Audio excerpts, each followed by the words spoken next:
Здравейте, момичета! Представям ви професионална електрическа пила Маратон. Преди да започнете работа, трябва да проверете дали накрайник е заключен. С едно щракане вляво, накрайник е отключен. С едно щракане вдясно, накрайник е заключен. Тогава включвате и почвате работа. В случая, ако накрайник е отключен и вие започвате работа, пила няма да работи. И още по-лошо може да изгори.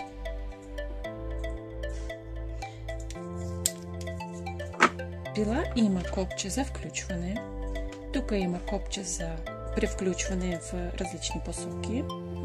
Вдясно и вляво. Тук отзад има копче за ръчна работа и за работа с педала. Ето, превключваме на работа с педала. Завръщаме обороти и пила ще започне да работи само когато натиснете педала. Иначе няма да работи. Готово!